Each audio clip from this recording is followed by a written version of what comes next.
You were listening to chartingwealth.com for Thursday, the 31st of August, 2017. We see that stocks are up for the day. The S&P 500 about 0.5%. The Nasdaq 100 way up at 1.18%.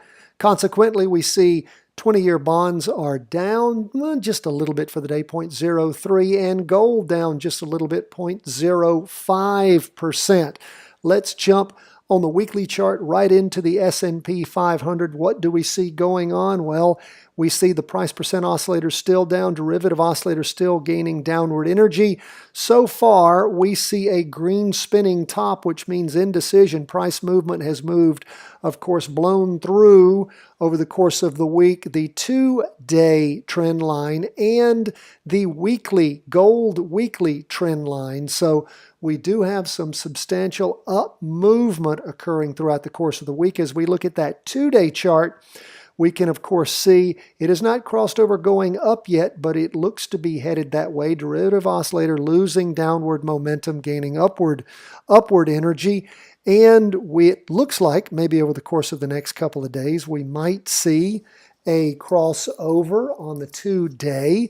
Would not surprise us. We have blown through, of course, on that 2-day chart also the weekly trend line. Now, what do we see going on this 4-hour chart?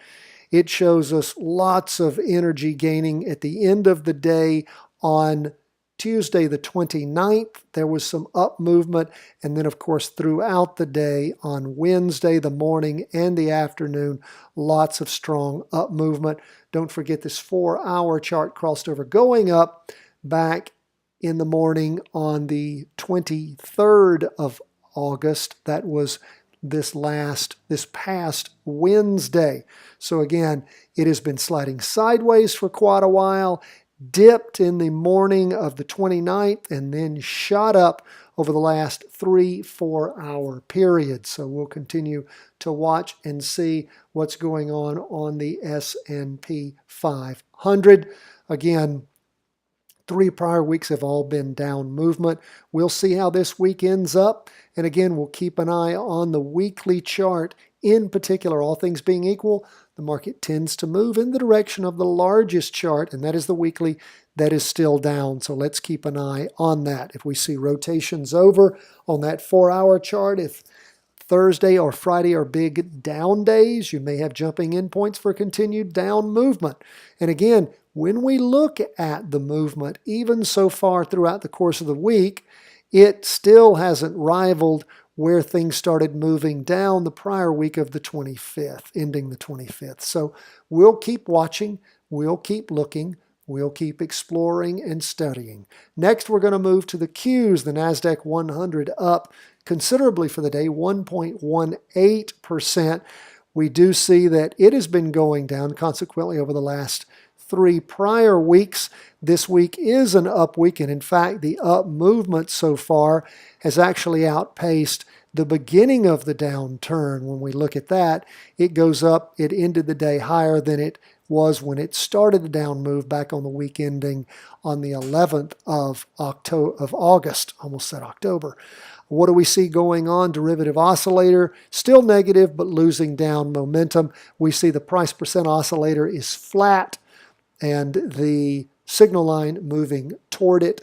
As we look at the 2-day chart, we see that it is getting quite close to crossing over. Hasn't done that yet. Derivative oscillator still in the negative, but the price percent oscillator does appear to be moving up toward the signal line. We'll continue to watch that, blown way through over the last day, blown way through the gold trend line. So we'll continue, that's the weekly trend line. We'll continue to keep an eye on that. What's going on the 4-hour chart? It is, of course, continuing to blast up. Crossed over going up on the morning of Monday the 28th, went sideways through Tuesday, and at the end of the day on Tuesday and Wednesday, blasted upwards, moving up toward that Bollinger Band. So we'll continue to watch what's going on. Now, as we leave stocks and go into bonds and gold, these tend to be inversely related. We do see a bit of a pullback in bonds, not a lot of a pullback, 0.03% is all it was down for the day. Weekly charts continuing to track up strongly with the derivative oscillator gaining lots of upward energy and the price percent oscillator moving up strongly. It's going on the 2-day chart. We have many, many days of strong up movement. Price movement still well above the 2-day and the weekly. And as we look at the 4-hour chart, we can see that, of course, it crossed over going up in the morning on Tuesday and has sort of leveled off since then. A little bit of a down morning and a little bit of recovery in the afternoon. Derivative oscillator continuing to gain energy, still positive, although looks like we're getting closer to a crossover going down on that 4-hour chart. We'll just continue to watch things. Do pay attention that we are well above the 2-day and the weekly trend line. Lastly, we will go to gold. What's going on there? Down 0.05%. Gold strongly moving up since we saw the up movement start back in mid-July. And of course, all through the month of August and the rest of July, moving up very strongly. A large green up movement on the derivative oscillator and the price percent oscillator spiking up through the large movement upward throughout the course of the week. Still price movement above the Bollinger Band. That's on the weekly chart.